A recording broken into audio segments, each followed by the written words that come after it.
ክትትል ይደረጋል። አንዳንድ ጊዜ እንትኖች ያለውን ነገር ከእሷ እንደብድሞ እንሰማለን። ምን ይለናል እስኪ ከዛ ዝም ብዬ ነው የማወራው። እስኪ ስለመሆኑን ስላሳለፍናቸው ነገሮች ምናምን ለማወጣጣት ነው የምሞክረው። ይነግረኛል አይነግረኝም የሚለውን ነገር ማለት ነው።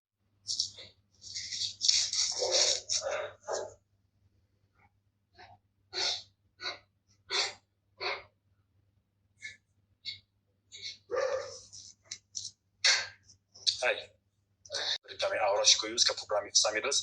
አሁንም ይህንን ቻናል ሰብስክራይብ ያደረጋችሁ ቤተሰብ ያሉ ናችሁ፣ ሰብስክራይብ ያደረጋችሁ ቤተሰብ መሆናችሁን አትርሱ። ሀሳብ ኮሜንት ላይ ጻፉ። ቪዲዮን ላይክ እና ሼር እያደረጋችሁ ለብዙ ሰው እየደረሰ ብዙ ሰው እንዲማርበት እያደረጋችሁ አብራችሁ እንድትቆዩ ጋብዛችኋለሁ። ሰላም ሰላም ሰላም፣ ጤና ይስጥልኝ ውድና የተከበራችሁ ውድ ሆናችሁ የኔ ቤተሰቦች እንዴት ናችሁ? ሰላም ናችሁ? ሰላማችሁ በያላችሁበት ዓለም ዳርቻ ሰላም ፍቅር እየተመኘሁላችሁ መቼም ዘንድሮ የማንሰማው ጉድ የለም። እድሜ ይስጠን።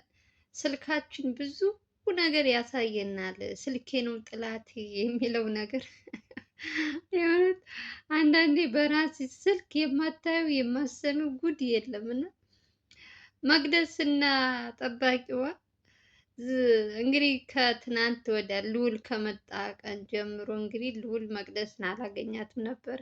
በስንተኛው ቀን ነው? በሁለተኛው ቀን ገብቶ ሊያወራ ሲል ምን እንደተፈጠረ እንግዲህ እሱም በቪዲዮ መሀል እንግዲህ ነግሯችኋል። እኔም ከዛች ቆርጬ አምጥቼ ለእናንተ አሳይቻችኋለሁ። ከዘበኛው ጋር ዘበኛ ነው የሚባለው፣ ይቅርታ ለስሙ አጠራሩ። ከሱ ጋር ግንኙነት የፍቅር ይሁን የምን ይሁን ባላቅም ጀምረው ዛሬ እንግዲህ ሁለታቸው ከተገኙ በኋላ ሁለቱም የሚያወሩት ሌላ ነው። ሞር ደግሞ ልዑላችን እንግዲህ ሴትዮዋ እስር ቤት መግባት አለባት ብሎ እንግዲህ ነገሩ ሁሉ እንትን ሲባል ከዚህ በፊት ጠፍታ ሳለ እንግዲህ ከልጆቹ አባት ጋር ትገናኝ። ይሄ የዘበኛው ልጅ ይሁን ምንም አላውቅም። ጠፍታ ነበራ። ጠፍታ በስንት መከራ ነው የተገኘችው ከ5 ከ6 ቀን በኋላ። እኔ በዛ ሰዓት ከልጆቹ አባት ጋር ተገናኝታም ከሆነ አላቅላትም። እኔ እንግዲህ እሱን የሚያውቁት ራሳቸው ናቸው። ግን ሴትዮዋ አሁን ታመምኩኝ እንደዚህ ሁኛለሁ ብላ ሐኪም ቤት ወሰዷት እነ ልዑል ማለት ነው። ሐኪም ቤት ከወሰዷት በኋላ እንግዲህ የሴቶች ነገር ከሆነ ብለው ያው ተጠራጥረው እነሱም ምን ማለት ነፍሰ ጡር ከሆነች ብለው መሰለኝ እነ ሚኪም አለ ማን ነው ልዑል አለ ሌሎቹም እንዲሁ እነሱም ተሰባስበው እንግዲህ መቆየት የለባትም እስኪ ዛሬ ሆኖ ቼክ አድርጋችሁ ንገሩን ምናምን ብለው እንግዲህ የሚሰጠውን እንትን ሰጣጣች። ከዛ ከደቂቃ በኋላ ቆይቶ ውጤት ሲመጣ ሴትዮዋ ነፍሰ ጡር ናት። ልዑል የሚለውን ጥፊት ነው ያለበት። ምክንያቱም እዚህ በፊት ጠፍታ ነበር። አሁን እቺ ልታሳብብ በሱ ምክንያት በዚህ በልጁ ልታሳብብ ሆን ብላ እንትን ያለችው እንጂ ረሳችሁት? ከሳምንት በፊት ስንት ቀን ነው የጠፋ? 6 ቀን ምናምን እኮ ጠፍታ ነበረ። ከዛ በኋላ ነው የተገኘችው።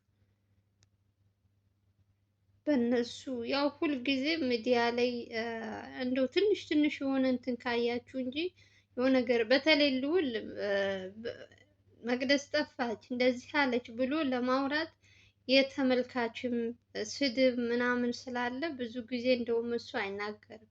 እነ ዘላለም ምናምን ናቸው እንትን የሚሉት። ለምን እሱ መቅደስ ጠፋች እንዲህ ብሎ ቪዲዮ ቢሰራ እሱ ላይ ጫና ይበዛበታል። ዘመድክ ስለሆነች ቤት አስቀምጠህ እየቀለብክ እንደዚህ የሚል ብዙ ነገሮች እንትን ስላሉበት ዝም ነበር ያለው። ግን ዘላለም ደግሞ አሳውቆ ነበረ በሰዓቱ። እሱም ክፍለ ሀገር ነበረ ካስታወሳችሁ። እንግዲህ ዛሬ ደግሞ ይሄ ነገር ሲፈጠር ምንም እኔ ቃል የለኝም። በመጀመሪያ ሴትየዋ ሆን ብላ ራሷ ያዘጋጀችው የልጁ አባት ነው ብዬ ነው የማስበው። ልጆቿን እንግዲህ በስዛ 6 ቀን በቆየችበት እርግጠኛ ነኝ ሄዳ አይታቸው ሊሆን ይችላል። ብዙ ነገሮች 6 ቀን ቀላል አይደለም። እሷ ተንኮል እናንተን ካሰበች ማለት ነው። ሆን ብላ ትናንት ወዲያ ልዑል እንደመጣ ካወቀች በኋላ ልጁን ክላሷ ውስጥ ያስገባችው እሱን ወጥመድ ውስጥ ለማስገባት ነው ይላል። እንግዲህ ይሄ ልጁ አሁን ጠብቅ የተባለው ልጅ እንትን ሲባል በቃ ጠርታኝ የማታውቀው ሴት ለዛ ሰዓት ግን እኔ እንግዲህ ማን ይንገራት ራሷን እንትን ትበል አላውቅም። ልዑል እሷ ጋር እንደሚመጣ ማን እንደነገራት ባያውቅም ልጁ ገብቼ አላውቅም ነው የሚለው። እየማለ እንግዲህ እያለቀሰ ነው እነ ልዑል ቁጭ አድርገው እየጠየቁት ያለ። ከእሷ ክፍል ገብተህ ታውቃለህ ወይ ሲባል ለመጀመሪያ ጊዜ ነው ትናንት የገባሁት አለ። እሷም አሁን ምግብ የሚሰጣት አለ። እነ ልዑል የቀጠሩላት ምግብ የምታዘጋጅ ቤት ውስጥ አለች። እሷም በደንብ ታውቃለች። እንግዲህ እሷም ስትጠይቅ እኔ በማውቀው ነገር እኔ ቤት ውስጥ ተዘግቶ ነው የሚውለው፣ እሱም ውጭ ላይ ነው የማየው። ከእሷ ጋር ብዙም እንትና ቅርርብም የለውም። እንደውም ከዛ በፊት የተቀየሩት ካስታወሳችሁ የልዑል ሰዎች ሁለት ልጆች ተቀይረዋል። ስልክ እየሰጡ ለመቅደስ ልዑልን ክፍለ ሀገር እያለ ሳለ እየደወለች ልዑል እንደዚህ አድርጉት፣ ልዑልን ግደሉት፣ ልዑል እንደዚህ ምን እያለች ብዙ ነገሮችን ስትል ልጆቹ ስልክ ከልጅቷ እንደሚሰጡ ከታወቀባቸው በኋላ ተቀየሩ። ሌላ ልጅ መጣ። ይሄ ልጅ ደግሞ እንደዚህ ነገር ያደርጋል ብሎ ልዑል ራሱ አላመነበትም። እሱ ልዑል ራሱ ያስበው ጠፍታ ሳለ ከልጆቹ አባት ጋር ተገናኝታ ይሆናል ብሎ ነው ያስበው። አላቅም ብቻ ብዙ ነው ጉዱ ጎበዝ። መቼም ዘንድሮ ማንሰማው ማንሰማው ጉዱ የለም። አሁን የትልቁ ችግር እሷ እንደዚህ ሆነች አልሆነች አይደለም።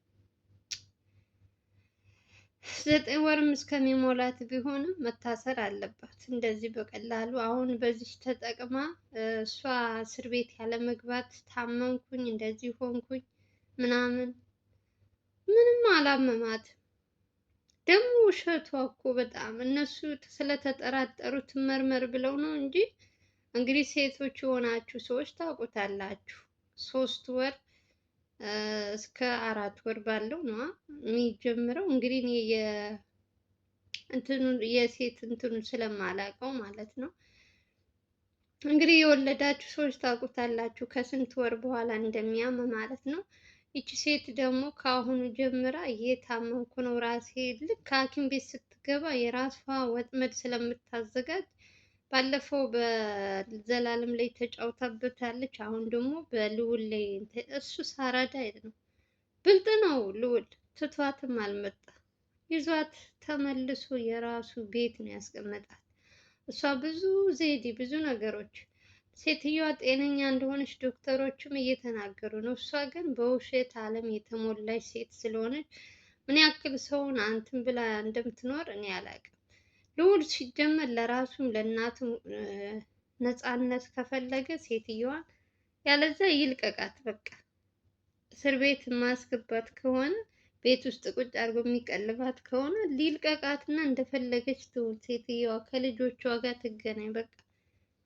የእሷ ነገር እንደው ስልችት ነው ያለኝ እኔ የእውነት ስለ እሷ አላወራም እላለሁ፣ ደግሞ ስሰማ ደግሞ አያስችለኝም። መጥቻ አወራለሁ። በጣም ነው የምትሰለችው። ስንት ስንት ስንት። አረ የእኛ ሀገር ውስጥ ግን እውነቴን ነው የምላችሁ፣ እንዴት ነው ጎበዝ፣ እንዴት ነው ህግ የለም ወይ ትላላችሁ እኮ አንዳንዴ የምታዩት ከአቅማችሁ በላይ ድረስ የምታዩት ነገር እንዴ ሀገራችን ላይ ህግ የለም ወይ እስከምትሉ ድረስ ነው እንትን የምትሉት። ልዑል ላይ ደግሞ በጣም ብዙ ነገሮች እየደረሱበት ሁልጊዜ የምታዩት ነገር ልዑል አንደኛ ልዑል ራሱ ስራው ነው። በሚሰራው ስራ ውስጥ ወይ የፖሊስ ወይ እንትን ከገባበት ቪዲዮ መስራት አይችሉም። ገባችሁ? እነሱ ደግሞ ትልቁ ስራቸው ቪዲዮ ሰርተው ቪዲዮ ሲጭኑ ነው ብር ማግኘት የሚችሉት። ያለዛ ለሰው እንደሚያግዙት እነሱም እዚህ ጋር መጠቀም አለባቸው። ለዛም ይመስለኛል የሆነ ወንጀለኛ ሲያዝ ተሎ ብለው አሳልፈው አይሰጡም። በዛ ሰው 3-4 ቪዲዮ መስራት ይፈልጋሉ። በእርግጥ እነሱ እየደከሙ ብዙ መስዋዕት እየከፈሉ ነው። ደግሞ በዛም ልክ ደግሞ ወንጀለኞች ደግሞ እንደፈለጉ የሚንቀሳቀሱ ከሆነ ለራሱም አደጋ ነው የሚሆንበት። የመቅደስ ደግሞ ትንሽ ከፋ፣ ትንሽ በዛ። ከአቅም በላይ ሆነ። አሳልፎ ለህግ መስጠት ይችላል። ብዙ ጊዜ ተደጋጋሚ ኮሜንቶች፣ ብዙ ነገሮች አይቷል። እሱም ተናግሯል። ነገ ዛሬ ነገ ዛሬ ነው የሚለው። እንግዲህ እግዚአብሔር ይጠብቀው። ከጎኑ የማይነጠሉት ምርጥ ጓደኛ ሰጥቶታል ፈጣሪ። በእነሱ ምክንያት እንግዲህ ስራውንም እንዲሰራ እሱም እንደፈለገ እንዲንቀሳቀስ የእውነት በጣም እኔ ቃል ያጥረኛል። በተለይ ዘላለምና ሚኪ ሞር ደግሞ ሚኪ ይለያል። የሰው ልክ በቃ ሰብአዊነቱ፣ ታማኝነቱ፣ ሁሉ ነገር አሟልቶ የሰጠው ከጸባይ ጋር ዝም ነው። ነገሮችን ሁሉ በቀስ ነው የሚጨርሰው። አይታችሁት ከሆነ አይንቀዠቀዥ ምን አይል፣ ለነገሮች ሁሉ ፋታ የሆነ ይሰጥሻል። በቃ ሲያስረዳሽ ራሱ ቀስ ብሎ ነው እንዲገባሽ ነው ሚኪ የሚያወራው ነገር። እኔ አላቅም። የእውነቴን ነው የምላችሁ። ዝም ብላችሁ ከሰማችሁት አይንቀዠቀዥም። ደግሞ የሚሰራቸው ስራዎች ፍሬ ያላቸው ናቸው። በጣም ጎበዝ ነው። እንዴት አድርጎ ሰውን ማጥመድ እንዳለበት፣ እንዴት አድርጎ እጁ ማስገባት እንዳለበት በደንብ የሚያውቅ ልጅ ነው። ከዚህ በፊት ከነገራችን ላይ ሚኪ ከካሜራ ጀርባ ነበር የሚሰራው። ሚኪ፣ ቴዲ፣ አቤል፣ አረ ብዙዎች ልጆች ከልዑል ከካሜራ ጀርባ የሚሰሩ ልጆች ነበሩ። አሁን ነው ፊት ለፊት እየመጡ። እንደውም አቤልስ በፊትም ጀምሮ እንትን ይላል ይመስለኛል። አቤል ትንሽ ከፊትም ራሱ ይሰራል። ቴዲ እና እንትና ናቸው። ቴዲ፣ ሚኪም ሌሎችም አሁን የሚሰሩት አዳዲስ ልጆች ስማቸው ስለሚጠፋብኝ ነው እንጂ እንዳለ አሁን ያመጣቸው ልዑል ነው። ልዑል በጣም መልካም ቅልብ ያለው ልጅ እንደሆነ ግን እንደው በዚህ አይታችሁ የእውነት መገመት ትችላላችሁ። አንዳንድ ሰው ስራዬን ሊበልጠኝ ነው የሆነ ቪዲዮ ሲሰራ እይታው እንትን ሲልለት ታዋቂነቱ ይመጣል። ፊት ለፊት ሲመጣ ሰው ያውቀዋል በደንብ። ከካሜራ ጀርባም ብዙ ሰዎች አሉ ግን አናውቃቸውም። ልክ እዚህ ፊት ለፊት ሲመጡ አሁን ከልዑል ወጥተው እንኳን የራሳቸው ቻናል ከፍተው እንደዚህ ልስራ ቢሉ እነዚህ ሰዎች እንዲታወቁ አድርጓቸዋል። ማን ነው? ልዑል።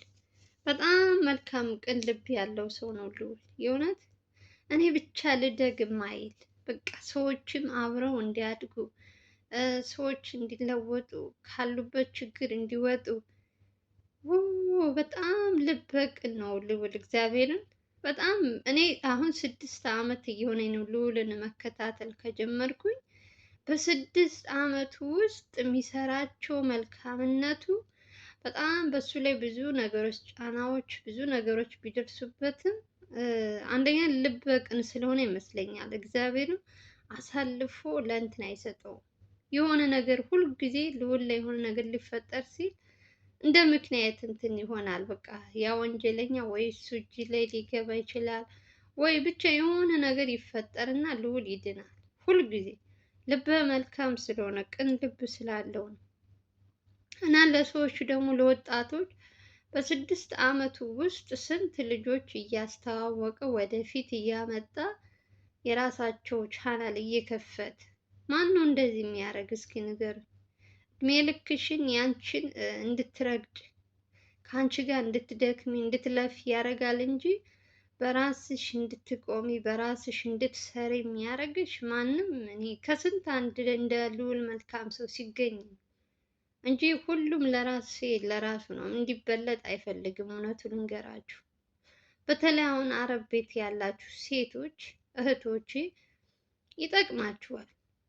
ሞር ደግሞ የራሳችሁ ዩቱብ ከፍታችሁ ብትሰሩ ከስራ ጎን ለጎን በጣም ይጠቅማችኋል እንጂ አይጎዳችሁም። ስሩ። አሁን እዚህ ስትሆኑ አረብ ሀገር ስትሆኑ አይከፈላችሁም በደንብ ዝም ብሎ ግን ደግሞ ከሰዎች ጋር ትተዋወቁበታላችሁ። ሰዓታችሁ ትሞላላችሁ። በጣም ብዙ ሰዓት ነው የሚያስፈልገው። በነፃ ኔትወርክ በነፃ እንትን ከፍታችሁ ብትሰሩ እኔ እመክራችኋለሁ። የእውነት አንድ ቀን በሰፊው በቪዲዮ ወጥቼ እነግራችኋለሁ እንዴት አድርጋችሁ። ማታውቁ ካላችሁ ደግሞ የዩቱብ አከፋፈት እንትን ላይ ሰርች አድርጋችሁ ዩቱብ አከፋፈት ብላችሁ ብትጽፉለት ራሱ ያመጣላችኋል። እሱን እያያችሁ መክፈት ትችላላችሁ። ለእናንተ የወደፊት እንትናችሁ ሊሆን ይችላል። ስራ እንኳን ኢትዮጵያ ውስጥ ይዘሽ ብትሰሪ ስራሽን እያስተዋወቅሽ አሁን እኮ እንደ ድሮ ቀረ እኮ ሰው መጥቶ መግዛት ምናምን የለም። በኦንላይን ታስተዋውቂያለሽ። ሁሉ ነገር ስራው ሁሉ በኦንላይን ነው እና ይጠቅማል እንጂ አይጎዳም። ተጠቀሙበት እህቶቼ ማለት ነው። እኔ አሁን እዚህ ጋር የምሰራው ብዙ ብር ተከፍሎኝ ምናምን አይደለም፣ ግን ኢትዮጵያ ሲሄድ ስራ ብሰራ እንኳን በራሴ እንትን እያስተዋወቅኩኝ ስራ መስራት እችላለሁ። ገባችሁ? በዛ ልክ ደግሞ ከሰው ካየላችሁ ቪዲዮአችሁ ደግሞ አሪፍ ነው። ስለዚህ እናንተም ተጠቀሙ። እንደ ልዑል መልካም አይነት ሰው ሲገጥማችሁ መስራት ትችላላችሁ። ለማንኛውም የመቅደስ ጉድ እንግዲህ ይሄ ነው። ምን እንደሚፈጠር እንግዲህ ዛሬ ሰማሁት ይሄ ነው። በሌላ ቪዲዮ እንገናኛለን። ቪዲዮ ስትጀምሩ ላይክ አድርጉ፣ አዲስ ከሆናችሁ ሰብስክራይብ አድርጉ። በተረፈ ሰላማችሁ ብዙ ትርፍ ይበልልኝ። ወዳችኋለሁ፣ አከብራችኋለሁ። አስተያየት ካላችሁ ከስር ኮሜንት ስር ጻፉልኝ፣ አስተካክይ የምትሉኝን። በተረፈ ሰላማችሁ ይብዛ። ባይ